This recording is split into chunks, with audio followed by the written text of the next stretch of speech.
Hello and welcome to the Hooping Encyclopedia entire gallery of tricks that I want to share with you. And these tricks are going to get you started on your hooping journey or perhaps refine some of the skills that you've already learned thus far.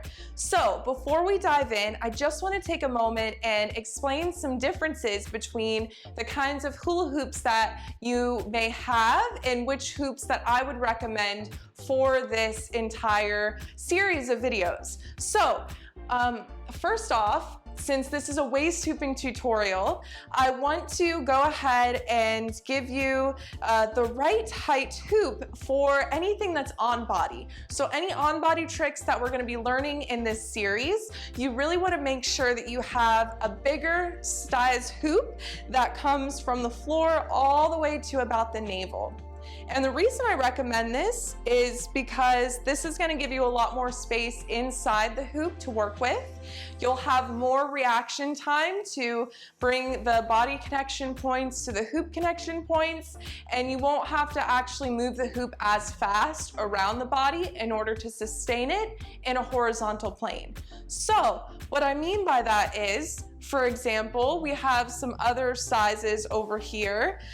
This would be your standard kids hoop size.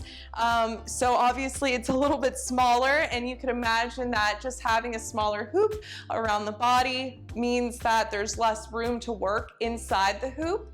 And this being a lighter weight material also means you have to work a little bit harder in the core in order to keep it up and sustain it in a horizontal plane. So if you've tried to hula hoop before and you were using a kid-sized hoop and it just kept falling down and falling down, the reason why is because it's not the right size hoop for you and you're pretty much setting yourself up for failure.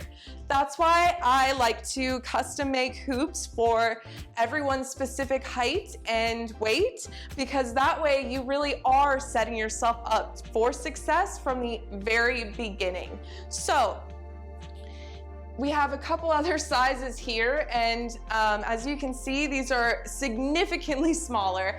And the only reason I think you would end up with a hoop like this is if you were either confused trying to buy a hoop online and didn't really know what size to get, and the supplier didn't really give that much direction for what to buy, or maybe you got these hoops from a friend, or you bought them at a flea market or something like that, and you just didn't realize that these were going to be way too small. Now, these can be great and useful for off-body tricks, which we'll learn a little bit later in the series. However, for the beginning part of the series, you're really going to want to stick with a bigger size hoop that comes from the floor to about the navel.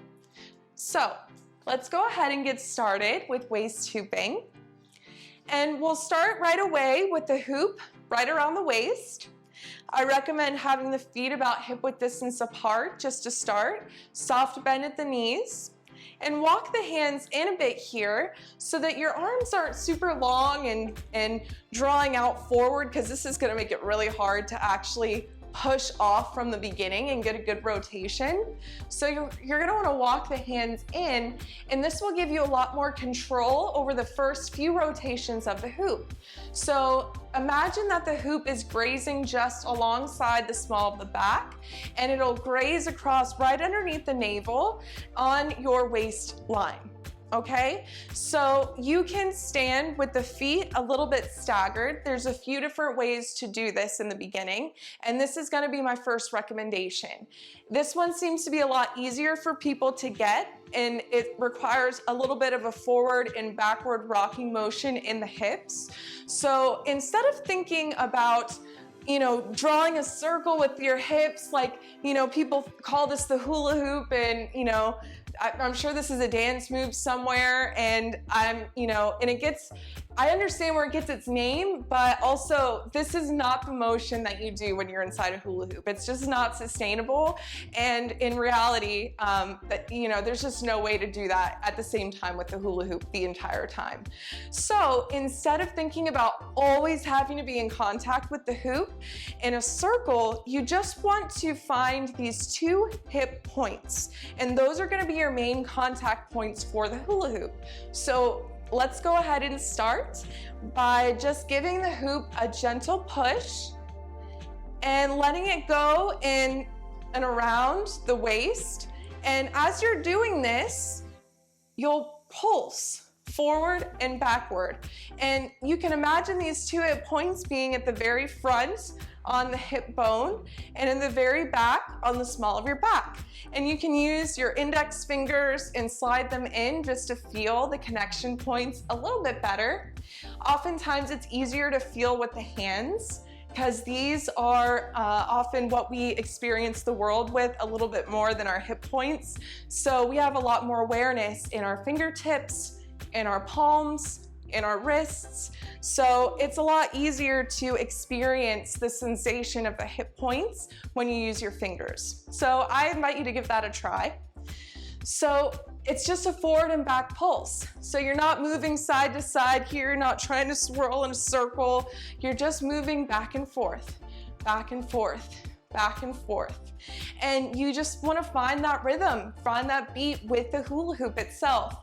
And if you notice that the hoop is falling, don't give up. It just takes a little bit of time to find that beat, find that rhythm, and find those connection points with the hoop.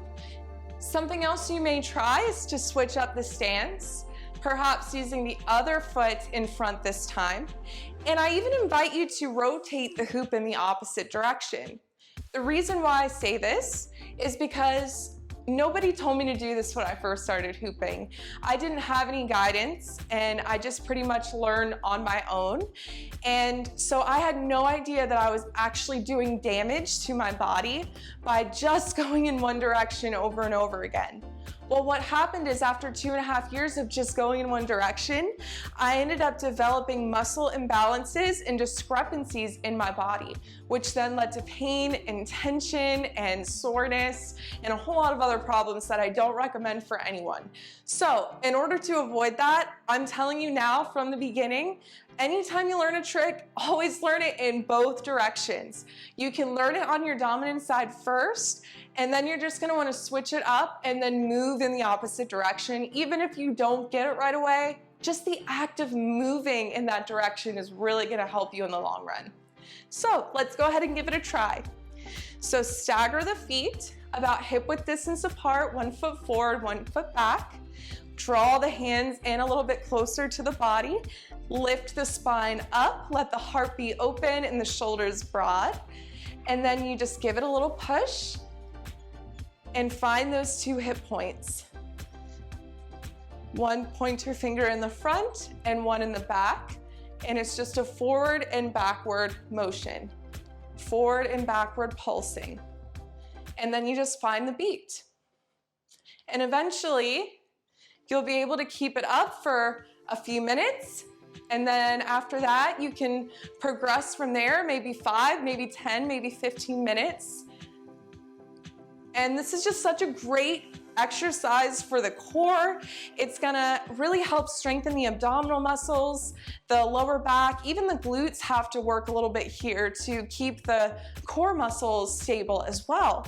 So you're really getting all this activation and at the same time some range of motion in the abdominals and in the hip flexors as well. So there's a couple other variations that you can do with waist hooping. You can bring the feet about hip width distance apart, right outside from each other. So instead of having one foot in front of the other, they're just right, in line with each other. And you can have them a little bit wider than hip width distance, but I recommend not going too wide because it'll make it harder to find that side to side motion. And once again, walk the hands in, lift up through the spine, let the heart be open and the chest broad. Find a couple rotations, find where the hoop meets the low back and the waist, and then give it a little push.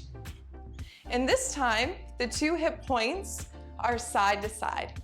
So instead of going front and back, you're moving side to side, and you're just connecting those two hip points with the connections to the hoop. It's that simple. Now, if you notice that the hoop is falling down and you're not having an easy time keeping it up, then you really just need to slow down, breathe, and just, you know, maybe take some space away from the hoop. I know it can be kind of frustrating in the beginning if it doesn't happen right away, but this is a skill that takes a little bit of time and a little bit of practice. And I just want you to know that if you stick with it and you keep practicing for just a couple minutes a day, you'll soon discover that it'll be so easy to keep it up on your waist. You'll be able to go side to side, front to back, both directions with ease, and you're gonna notice some serious differences in not just your core strength, but your posture and your overall openness across your heart space. So, some troubleshooting tips for if the hoop starts to fall. Something I see often is when the hoop starts to fall, people widen their feet and then they bend forward. Well, as you can see, when I did that, the hoop just fell faster, because when you alter the shape of the torso and you hinge forward, now you're creating an angle for the hoop to now fall forward, and it loses that horizontal plane, and then it just ricochets down the legs. Now, if the hoop starts to fall below the waistline, my recommendation for you is to just lower the hips down in a little swoop, and then find those two connection points on the waist again. So as you see, lower, lower, lower, and then scoop it up to the waist. Lower, lower, lower, scoop up to the waist. One more time, lower, lower, lower, and then scoop up to the waist. So you can imagine here that you're squatting down, and if you're a yogi, then you know what chair pose is. But if you're not a yogi, it's a little bit of a squat with the legs together, and you're squeezing the glutes, and then you're just lifting the hoop up in a nice simple motion, finding those connection points, and then picking yourself back up, bringing the hoop with you. So that takes a little bit of practice, but it will really help you in the long run for preventing the hoop from falling down. Because it's very common that the hoop will start to slip, especially if you're in slippery clothes, or if you have slippery tape on your hoop. So that's something else you may want to consider. If you notice that your hoop tape is a little slippery, then perhaps you get something called gaffer's tape. And it's very grippy. It is pretty cheap to buy. A lot of hoops already come with it, but not every manufacturer will make hoops that way.